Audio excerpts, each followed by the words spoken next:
상실 그리고 치유. 희끔은 지영, 이순영 옮김. 사랑하는 이를 떠나볼 준비가 되어 있는 사람이 있을까? 사랑하는 이를 잊고 힘겨워하는 사람들을 조용히 위로하고 격려하는 사려 깊은 이야기. 문예 출판사. 전미 100만부 돌파 베스트셀러. 엄청난 상실 앞에서 마음은 그저 먹먹해질 뿐이다. 상실의 크기가 어느 정도인지, 그 세세한 내용이 무엇인지를 마음과 기억이 제대로 하려면 몇 달, 어쩌면 몇 년이 걸릴지도 모른다. 마크 트웨인, 미국의 소설가.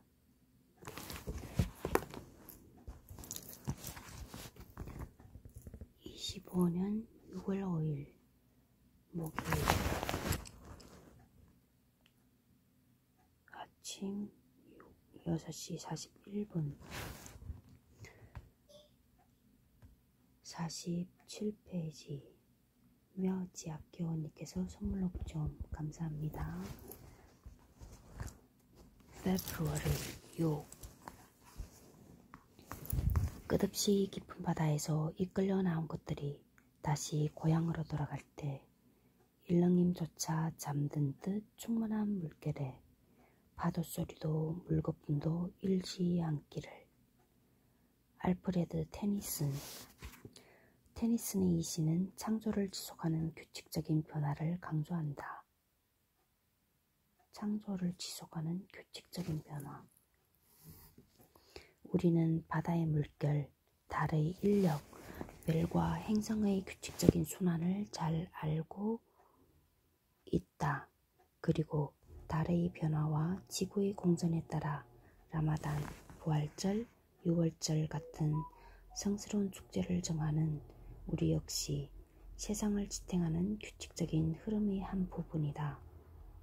그런 흔적을 남기며 자연계를 관통하는 이 규칙이 한때 우리가 사랑했고 지금은 세상을 떠난 그 사람을 우리 감각과 이성으로는 알 수 없는 곳에서 당분간 데리고 있는 거라고 믿을 수도 있지 않을까. 그리고 테니슨이 말하는 고향을 제 아무리 운이 좋은 사람도 경험해보지 못했을 정도로 유익하고 안전하며 성장의 가능성이 큰 곳으로 상상할 수 있지 않을까. 우리 모두를 관통하는 그 규칙 속에서 나는 희망과 약속을 발견한다.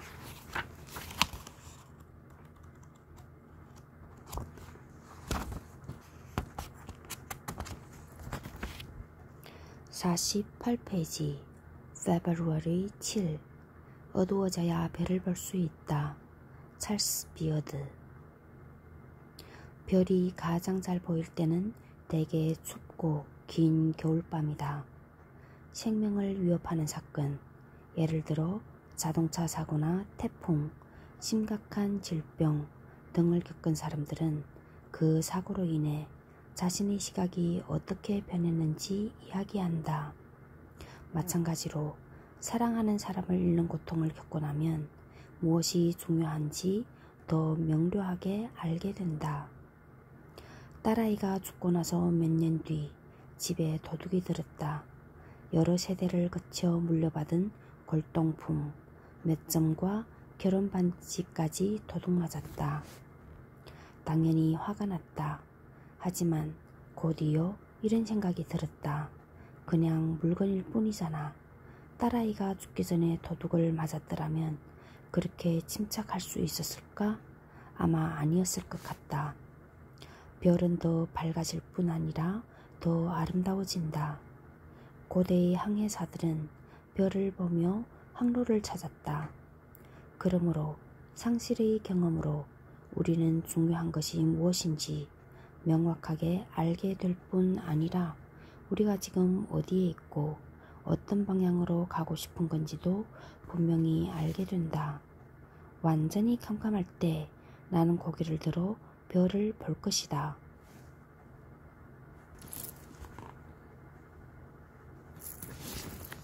49페이지 페브루아리 8. 회복은 우리가 마음대로 할 수 있는 과정이 아니다. 작은 고통을 수없이 경험하고 중요한 기념일들을 지내면서 정체성이 확실해지고 자연스럽게 나라고 말할 수 있을 때 회복은 이루어진다. 메리 제인 모펫. 사랑하는 사람이 죽고 나서 처음 몇 주 동안 혹은 몇 달 동안 어땠는지 기억하는가? 슈퍼마켓에 처음 갔을 때 어땠는가? 처음 보일러 필터를 교환할 때는,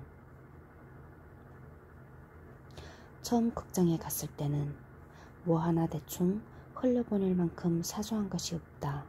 그리고 당연히 생일이나 크리스마스 같은 중요한 행사들은 벌써 몇 주 전부터 큰 소리로 경고를 해댄다.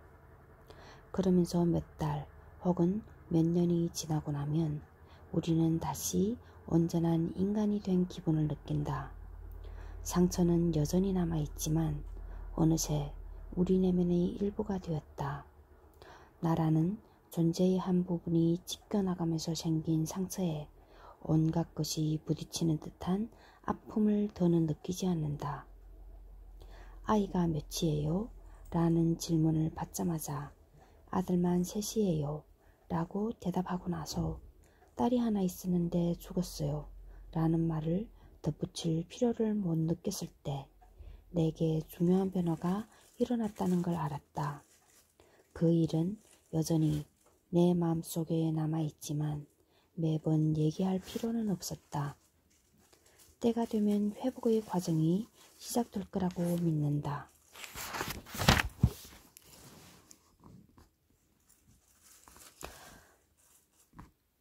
50페이지 February 9. 가벼운 슬픔은 얘기할 수 있다. 거대한 슬픔은 아무 말도 못한다. 세네카. 건강을 생각해서라도 그 일에 관해 얘기해야 한다는 충고를 흔히들 한다. 하지만 얘기할 수 있을 때가 있고 얘기할 수 없을 때가 있다. 얘기할 수 없는 상태가 아주 오래 지속된다면 사실 좋지 않은 상태라 할 수 있다. 하지만 슬퍼하는 과정에서 대개 그렇듯 마음은 우리에게 무엇이 필요한지 안다. 그러므로 슬픔에 빠져 말을 제대로 할 수 없는데도 억지로 계속 말을 할 필요는 없다. 분명히 얘기하는데 다른 사람들이 마음을 편하게 해주려고 끊임없이 말할 필요가 없다. 다른 사람의 기분보다 자신의 기분을 먼저 살핀다고 해도 전혀 잘못이 아니다.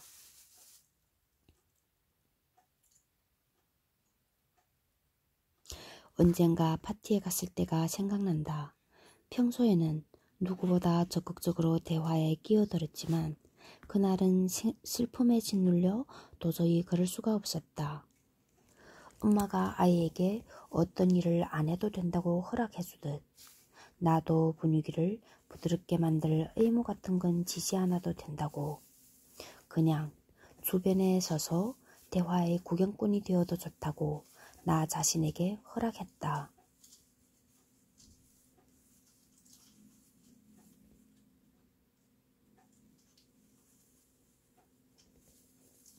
사람들은 나 없이도 잘 어울렸다. 잠시나마 내 작은 심리적 보호막 속에서 쉬면서 속으로 안도의 한숨을 쉬었던 것이 지금 또 기억난다. 지금 당장은 나 자신을 보호하는 것도 괜찮다.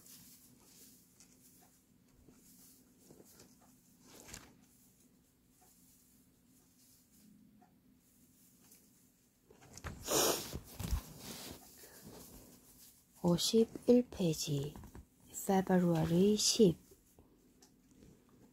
겨울의 한가운데서 누구도 정복할 수 없는 여름이 내 안에 있음을 알았다.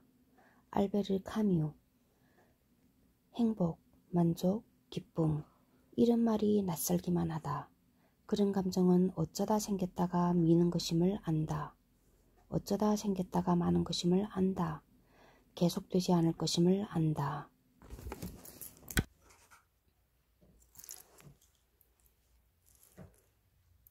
51페이지 February 10. 겨울의 한가운데서 누구도 정복할 수 없는 여름이 내 안에 있음을 알았다. 알베르 카뮈, 행복, 만족, 기쁨, 이런 말이 낯설기만 하다.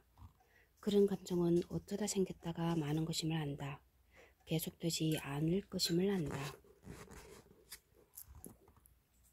노래나 기도를 할 때 혹은 멋진 하늘을 보거나 들판에 핀 데이지 꽃을 발견했을 때처럼 잠깐 기쁘고 행복한 느낌만 그런 것이 아니다. 이 모든 일을 겪어도 어떻게든 다시 행복해질 거라는 느낌도 그렇다. 누구라서 그런 생각을 할 수 있을까? 다시 행복해질 거라는 확신이 사라질 수 있다. 그렇지만 다시 돌아올 것이다. 하루하루 시간이 지날수록 이상한 변장을 하고 찾아오는 타인 같은 느낌이 차츰 사라질 것이다. 아니, 모든 것은 실제한다. 만물의 생명력, 길어진 낮, 온기, 여름, 저녁의 아름다움은 실제한다. 겨울과도 같은 고통과 절망 속에서도 우리는 여름이 올 것을 믿는다. 여름에도 폭풍우가 있다. 하지만 지나간다. 폭풍우가 지나가면 대기가 깨끗해지고 우리는 맑고 상쾌해진 세상을 다시 한번 바라보게 될 것이다. 그런 식으로 삶은 우리를 부른다. 자, 너는 나의 것이야. 믿든 말든 너를 위해 수많은 경이로움을 품고 있어. 난 너를 기다릴 거야. 필요한 곳이라면 어디에서든, 눈 아래서든, 폭풍우 너머에서든. 겨울의 한복판에서도 나는 여름이 올 거라는 믿음을 잃지 않을 것이다.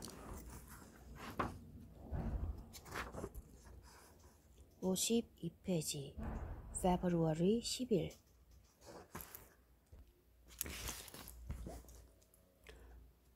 52페이지 February 10일 죽음이 남기는 문제는 그 사람의 부재다. 로제 로젠블렛 스스로를 위로도 해보고 죽는다는 게 뭔지 이해해 보려고도 하고 그렇게 이런저런 노력을 다 해보고 나면 인생이라는 옷감에 거대한 구멍이 남는다. 네가 보고 싶어. 네가 보고 싶어. 네가 보고 싶어. 그 다음에는 어떻게 될까? 그의 부재가 점점 익숙해지고 마음에 난 구멍은 차츰 작아지다가 아마도 메워질 것이며 어느 순간부터는 그 사람의 죽음이 만들어 놓은 어마어마한 심연에 걸핏하면 빠지지 않고도 살아갈 수 있게 될 것이다. 시간이 흐르면 그의 부재가 다른 종류의 존재가 되기도 한다. 누군가 얘기하기를 세상을 떠난 아이는 살아있는 아이가 할 수 없는 방식으로 나와 함께 있는 거라고 했다. 세상을 떠난 아이는 살아있는 아이가 할 수 없는 방식으로 나와 함께 있는 거라고 했다. 어떤 점에서 그 말은 옳다. 그리고 그래, 위로가 된다. 아이들만 그런 것은 아니다. 부모님도 그렇고 우리가 사랑했던 다른 사람들도 그렇다. 그들은 죽어서도 우리가 어디에 있든 늘 함께 있다. 아마도 그들은 우리의 수호천사, 저 세상과 우리를 연결해주는 존재가 될 것이다. 하지만 그러려면 먼저 삶과 타협해야 한다. 그들을 놓아줘야 한다. 그리고 그들을 늘 그리워하다 보면 앞으로 다가올 우리 자신의 죽음도 가끔은 꽤 괜찮아 보인다. 그리고 그들을 늘 그리워하다 보면 앞으로 다가올 우리 자신의 죽음도 가끔은 꽤 괜찮아 보인다. 나는 내가 알고 있던 모든 존재의 일부이며 앞으로도 늘 그럴 것이다.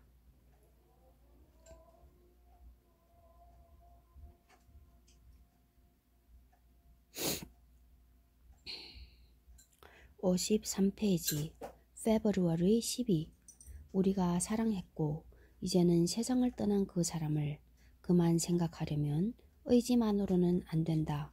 어깨를 축 늘어뜨리고 두 발을 한데 모은 그의 모습에서 나는 그걸 알 수 있었다.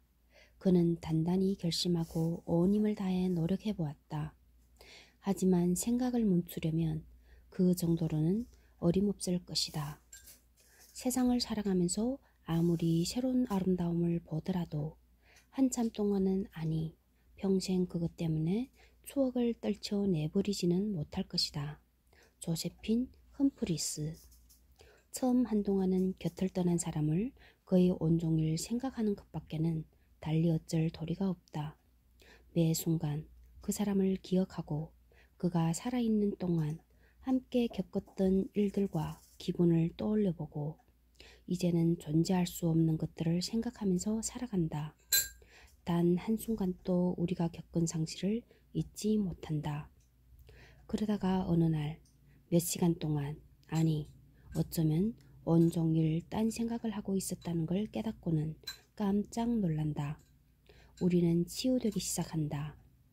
그렇다고 해서 사랑했던 사람에 대한 기억을 잃을까봐 걱정할 필요는 없다.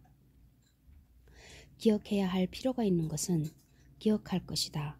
그리고 때때로 새로운 아름다움들을 발견하고는 곁을 떠난 그 사람과 이 기쁨을 함께 나누는 걸 상상할 때 사랑하는 사람에 대한 추억은 오히려 더 밝게 빛날 것이다.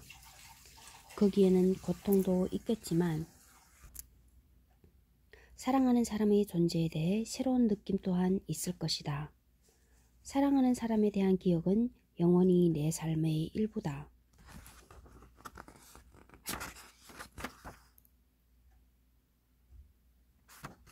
사랑하는 사람에 대한 기억은 영원히 내 삶의 일부다.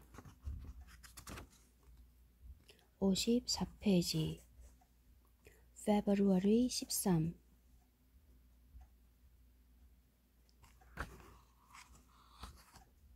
슬픔은 한 번 더 사랑하라고 우리를 부추긴다. 테리 템베스트 윌리엄스. 어떻게든 사랑의 밸브를 잠가서 다시는 이렇게 깊은 상처를 받지 않기는 쉬울 것이다. 어떻게든 사랑의 밸브를 잠가서 다시는 이렇게 깊은 상처를 받지 않기는 쉬울 것이다. 그렇지 않은가? 아니, 그렇지 않을 것이다. 아마 잠시 동안은 무감각한 상태로 지내면서 우리를 강타했던 그 충격을 피하며 살아갈 수 있을지도 모른다. 하지만 친구들과 가족의 사랑이 없다면 친구들과 가족, 이 슬픔의 시간을 절대 견뎌낼 수 없다. 그리고 사랑은 사랑을 소리 높여 부른다. 사랑은 슬픔에 빠진 우리를 불러내고 우리는 그 사랑으로 치유될 것이다. 그런데 사람들 속으로 들어가지 않는다면, 우리를 사랑해주는 사람들에게 사랑으로 답하지 않는다면 우리는 치유받지 못할 것이다. 그래, 다시 사랑하기 위해서는 용기가 필요하다. 그것은 온전하게 인간적이 되려는 용기이며 곁을 떠난 사람과 나눴던 사랑을 확인하려는 용기다. 때가 되면 나는 준비를 갖출 것이다.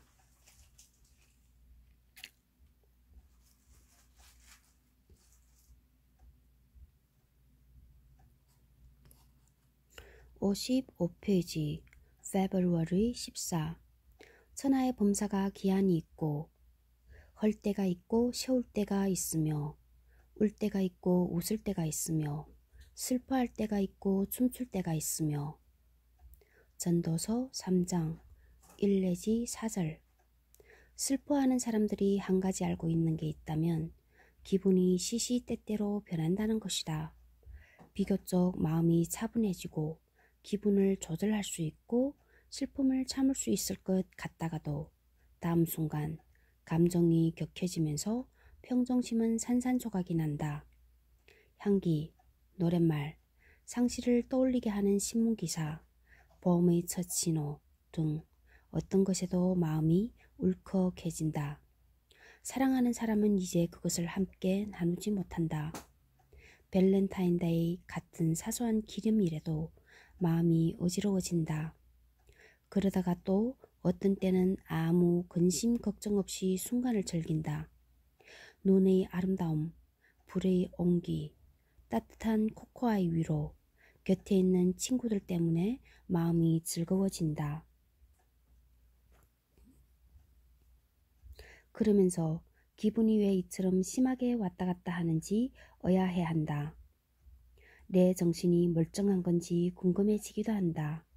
언제쯤 되면 좀 더 진정이 되어서 걸핏하면 감정에 휩쓸리고 절망의 늪에 빠지는 일이 없어질까 생각한다. 우리 삶은 상실로 산산이 조각났다. 그 조각들을 원래 모양으로 붙이려면 당연한 시간이 필요하다. 슬퍼지는 때를 그대로 인정하고 내가 치유의 과정에 있음을 믿으면서 스스로에게 인내심을 가지려 한다.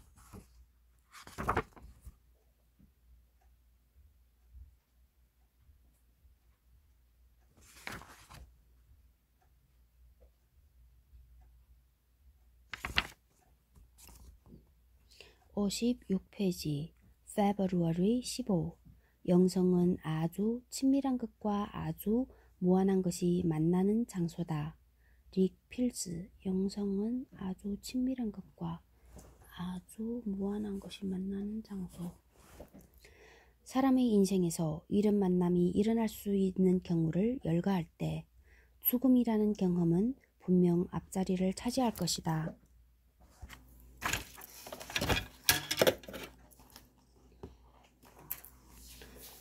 56페이지 February 15 영성은 아주 친밀한 것과 아주 무한한 것이 만나는 장소다. 릭 필즈 사람의 인생에서 이런 만남이 일어날 수 있는 경우를 열거할 때 죽음이라는 경험은 분명 앞자리를 차지할 것이다. 한동안 그 사람이 거기에서 숨을 쉬고 살아 있었는데 다음 순간 텅 빈 육체만 남았을 뿐 웃고 울고 말하고 사랑했던 그 사람은 사라지고 없다. 어떤 사람들은 죽은 사람의 영혼이 바로 곁에 있는 걸 느꼈다고 하고 심지어 보기도 했다고 한다. 임사 체험을 한 사람들은 자신의 몸위를 맴돌면서 그들을 소생시키려고 정신없이 매달리는 사람들을 지켜보았다는 얘기도 한다. 어떤 사람이 숨을 거두는 바로 그 순간 그와 몇백 킬로미터 떨어진 곳에 있는 사람이 통증이 휙 하고 지나가는 듯한 증상을 느꼈다고 보고했는데 나중에 보니 사랑하는 사람이 죽은 시간과 원인이 그가 느낀 증세와 관련된 경우도 있었다. 이런 신비스러운 경험은 아마도 우리를 향한 창조주의 선하신 의도를 우리가 아주 조금이나마 안다는 표시일 것이다. 그렇다고 해서 이별의 고통이 없어지지는 않는다. 하지만 우리가 그 이별을 영원한 이별이 아닌 잠깐의 이별로 생각할 수 있다면 세상은 아주 많이 달라질 것이다. 잠깐의 이별로 생각할 수 있다면 그치 잠깐이지 뭐.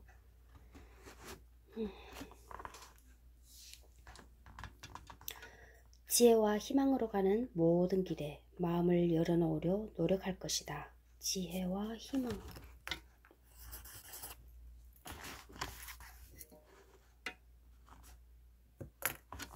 (57페이지) February 16 그의 마음이 무너져 슬픔이 쏟아져 나온다면 그 슬픔이 온 땅에 넘쳐 흐를 텐데 그런데도 누구 하나 그 슬픔을 보지 못하는 것 같다. 안톤 체호프 슬픔에 완전히 사로잡혀 우리 존재 자체가 슬픔인 듯한 상태로 번잡한 거리를 걸어가거나 상점을 드나드는데 곁을 스쳐 지나가는 사람들이 전혀 알아채지 못하면 이상한 기분이 든다. 세상이 여전히 활기차게 돌아가는 것이 당황스러운가 아니면 조금 화가 나는가 어쩐 일인지 우리는 지구가 도는 것을 멈추고 우리의 슬픔을 인정해 주어야 한다고 생각한다. 그렇지만 곰곰이 생각해보면 그저 우리와 같이 있어주려고 온 세상이 엉망이 되는 건 우리가 정말로 바라는 것이 아니다. 우리에게는 질서 잡힌 세상이 주는 안정감도 필요하다. 그리고 스쳐가는 사람들이 내 마음속의 혼란과 슬픔을 모른다 해도 괜찮다. 그들 또한 마음속에 무엇을 담고 있는지 누가 알겠는가? 내가 혼자 슬퍼할 공간을 가질 수 있다면 다른 사람들 모두가 내 슬픔에 빠져들 필요는 없다.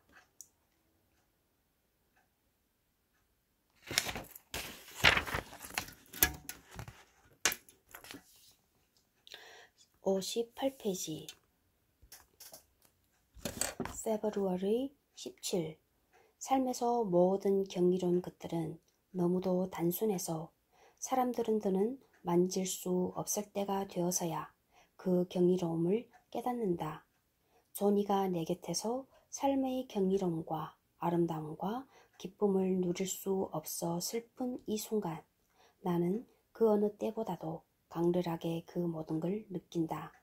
프랜시스 건서 인생이 얼마나 허망한지 떠올리다 보면 이런 생각을 하게 된다. 삶이 주는 선물들을 너무도 당연하게 생각했구나. 우리가 새롭게 알게 된 이 선물들을 사랑하는 그 사람은 누리지 못한다는 사실이 가슴 아픈 깨달음으로 다가온다. 이제부터 두 사람 몫의 세상을 경험해야만 할 것 같다. 어쩌면 우리가 세상의 아름다움을 이전보다도 생생하게 느끼는 건 떠나간 사랑하는 사람이 주는 선물일지도 모른다. 어쩌면 우리가 세상의 아름다움을 이전보다도 생생하게 느끼는 건 떠나간 사랑하는 사람이 주는 선물. 학동이가 나한테 준 선물이야. 그리고 임사 체험을 했다는 사람들이 저 너머 세상을 놀라울 만큼 아름답고 밝은 곳으로 끊임없이 얘기하는 걸 보면서 위로를 받을 수도 있다. 아마도 이 세상의 아름다움은 저 세상 아름다움의 맛보기에 지나지 않을지도 모른다. 세상의 경이로움을 만끽하면서 나는 내 사랑이 곁에 있음을 느낀다. 나는 내 사랑이 곁에 있음을 느낀다.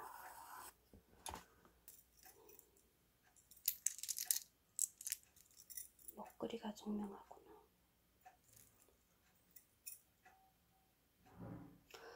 59페이지 February 18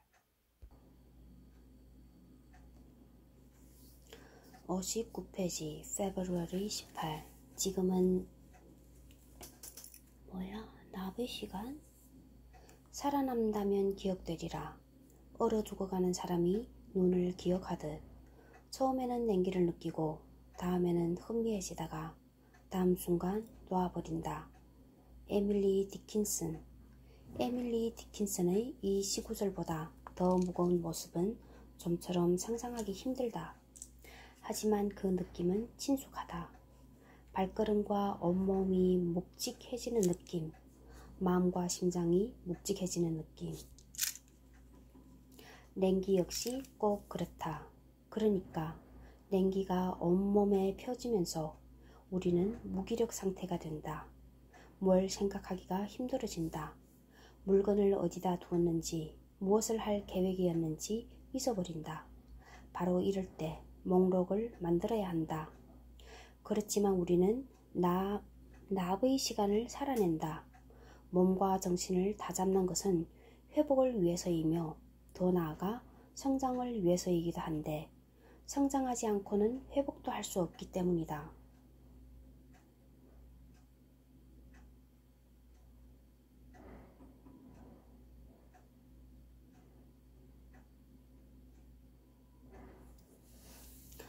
남의 시간으로 빨려 들어간다고 느낄 때에도 새로운 시간, 새로운 날이 있다는 사실을 기억하려고 노력할 것이다.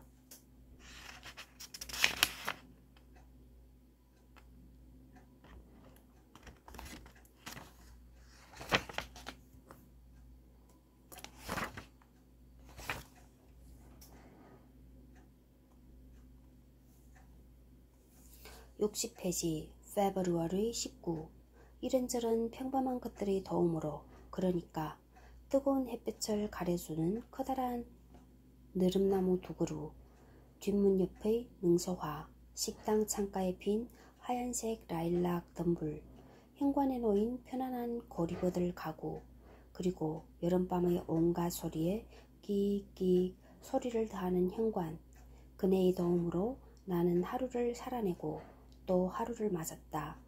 윌리엄 맥스웰.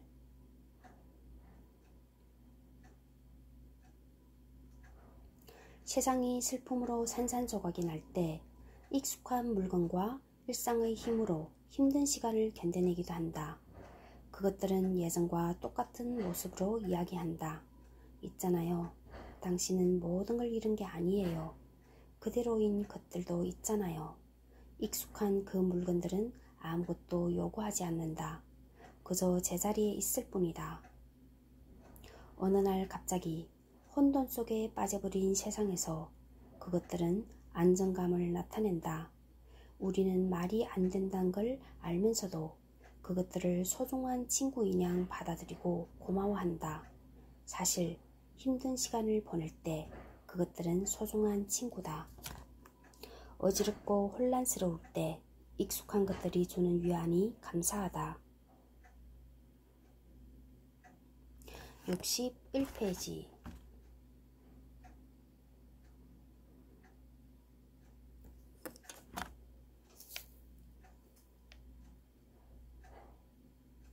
February 20.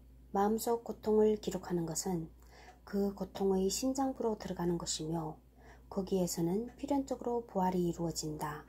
수, 몽, 키드. 어떻게 기록해야 하는가? 그리고 왜 기록해야 하는가?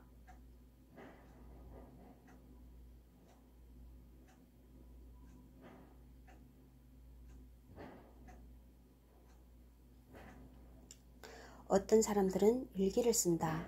일기 쓰기는 어떤 경우에도 유익하지만 아마도 지금 혼란스러운 감정으로 살아가야 하는 때 특히 그럴 것이다. 내 마음을 온통 사로잡고 있는 사건, 추억의 조각들, 매일의 슬픔과 혼동의 이야기를 글로 적으면 지금 내게 일어나고 있는 일을 명확히 알고 정리하는데 도움이 될 뿐 아니라 그 모든 것을 안전한 장소에 기록해 놓았다가 언제든 마음이 내킬 때 다시 들춰볼 수 있다. 모든 내용을 적어 놓는다면 24시간 머릿속에 그 일을 넣어서 다닐 필요가 없다. 사랑했던 이의 인생 이야기를 기록하는 사람들도 있다. 내 소중한 친구는 아내가 죽고 나서 몇 달 동안 65년도 더 된 두 사람의 연애 이야기를 기록했다. 그렇게 해서 아름다운 이야기, 가족에게 두고두고 보물이 될 이야기가 남았을 뿐 아니라 그 친구의 말을 빌리면 아내와 늘 함께 있을 수 있었다고 한다. 마음속 이야기를 기록할 때 슬픔으로 겪는 혼란을 정리할 수 있으며 그 대가로 보물을 얻기도 한다.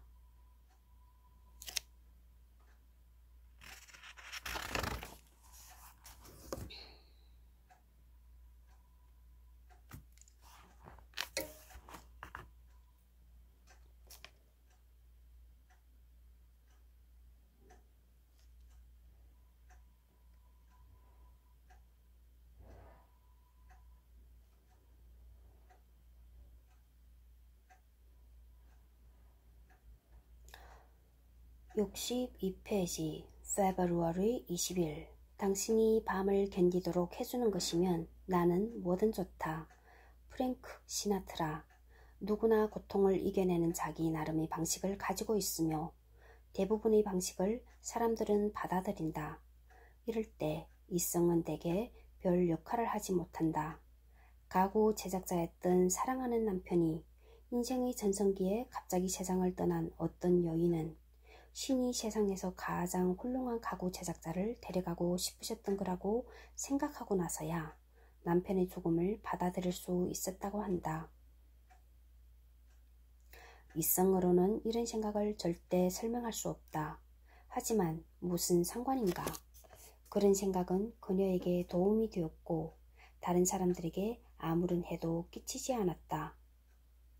우리 딸이 죽었을 때 얼마 전 아버지를 잃은 한 친구가 내게 이런 글을 써서 보냈다. 우리 아버지가 메리를 보살펴 주실 거야. 그 말은 엄청나게 큰 위안이 되었다. 슬픔에 빠진 우리에게 안정과 평화를 주는 거라면 무엇이든 선물이다. 안정과 평화. 따뜻한 찜요리, 카드, 꽃처럼 우리가 살아가는 데 도움이 되고 힘을 주는 거라면 뭐든 그렇다. 이성으로 설명할 필요는 없다. 죽음과 슬픔을 이겨내려면 직관과 상상력으로 뛰어드는 것이 필요하다. 우리는 새로운 영역으로 들어섰다. 영혼이 안내하는 이 모든 미스터리에 내 마음과 정신을 연다.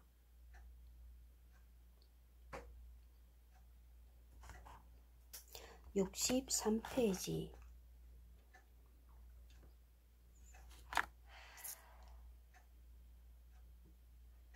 February 22.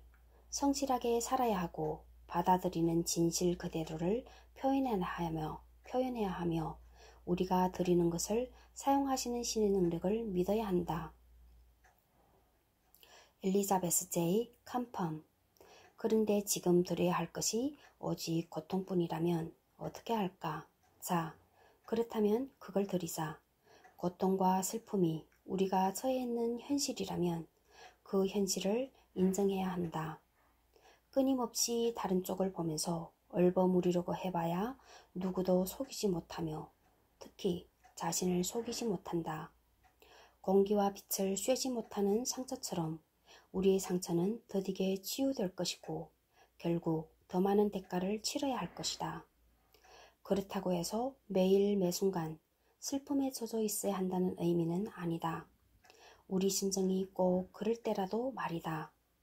자신을 위해 그리고 주위 사람들을 위해 잠시라도 슬픔을 참고 좀 더 의연하게 세상을 대하고 싶을 때도 있을 것이다. 하지만 슬픔이 생생하게 우리를 짓누를 때 그것이 우리가 받아들이는 진실이며 그 진실을 그대로 표현하는 것은 자신을 위하는 일일 뿐 아니라 주위 사람들에게 슬픔은 있는 그대로 존중하고 받아들여야 함을 증명하는 일이기도 하다. 슬픔을 지나는 길에는 다양한 경치가 펼쳐지지만 완전한 우회로는 없다. 지금은 슬픔이라는 짐만으로도 충분히 무겁다. 내 본 모습을 감추려고 노력하는 짐까지 거기에 더하지는 않으려 한다.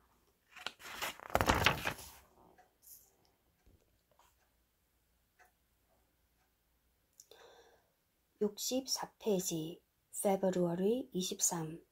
성스러운 나무의 작은 뿌리가 아직 살아있기를 그 나무가 자라서 잎이 나고 꽃이 피고 노래하는 새들로 가득 차기를.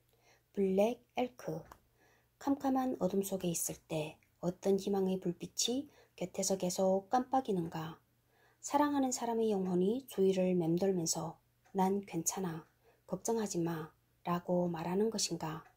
삶과 죽음에는 인간의 이해 범위를 넘어서는 뭔가가 있으며 죽음은 끝이 아닌 다른 세상으로 가는 문이라는 우리의 직관인가. 혹은 캄캄한 시간 속에서도 끓어오르고 꽃을 피우고 노래하는 억제할 수 없는 삶의 본성인가. 아들아이를 먼저 떠나보낸 친구가 있다. 그 친구가 얘기 하나를 나무가 우거진 숲속 작은 공터에서 이전에는 보이지 않던 새 한 마리가 높은 나뭇가지에 앉아 한 줄기 빛을 받으며 노래를 했다고 한다. 노래를 했다는 거다. 그 이후에도 많이 외로운 건 여전했지만 아들이 제 엄마 곁에서 사랑을 보내고 있다는 것, 결국에는 아들과 다시 만날 수 있으리라는 것을 다시는 의심하지 않았다고 그 친구는 말했다. 이 순간 그 성스러운 나무를 보고 새들의 노랫소리를 들을 수 있기를.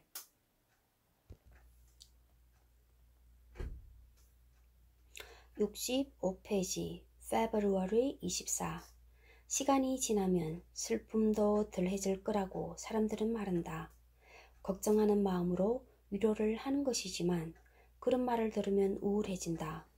우리는 슬픔이 없어지기를 원하지 않는다. 그 슬픔은 사랑과 연결되어 있고 애정을 도둑맞지 않는 한 애도하는 마음을 그칠 수 없기 때문이다. 필립스 브룩스. 시간이 흘러가는 대로 두고